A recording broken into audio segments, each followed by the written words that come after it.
Visual field defect localization. After watching this video, you can easily solve those tricky questions without just even reviewing your whole first aid or anything else. Let's just get into the video. I use a technique as flipping the script. Why do I use this technique? First thing is that whatever you see in your visual field, the opposite fibers are carrying in the optic tract, right? If it's the temporal portion of my visual field that's carried by the nasal fiber, if it's a nasal portion of visual field, it's carried by the temporal fibers.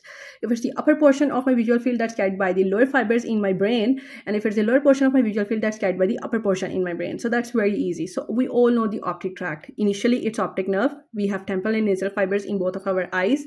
Nasal fibers cross on the contralateral side, temporal side fibers stay ipsilateral, and then they give the optic radiation, upper optic radiation and lower optic radiation. Lower is the Mears loop through the temporal lobe, and upper is the dorsal loop, and it's through the parietal fibers, and they both end in the occipital region of the brain. So I think that's easy. Let's say they give you anopsia.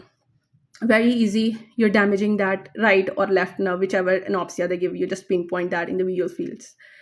Also, what they will give you in the question is they will give you a visual field defect, then will ask you to localize into the optic tract. So flip the script.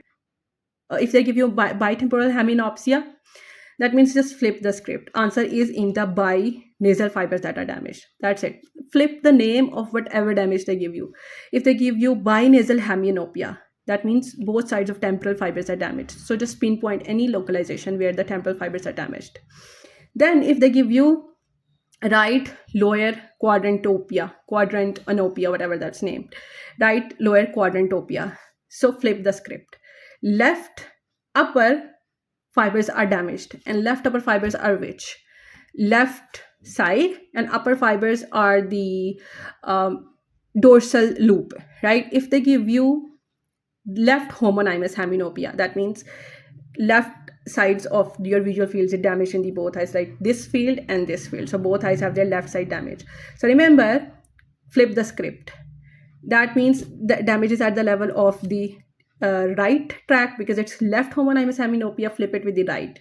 Flip the script, it's the right portion. So it's the right optic tract that is damaged, or then the optic radiation. Both are, upper and lower optic radiation, or both of them are cancelled out. So it could be either in optic tract or in the optic radiation level, but all of it is blunted out. If it's quadrant anopia, flip the script. If it's left upper quadrant anopia, then obviously the problem is in the right portion, right? So you should always pinpoint anything in the right portion of the optic tract or optic radiation. And if it's upper quadrantopia, that means lower fibers. So right Mears loop is damaged.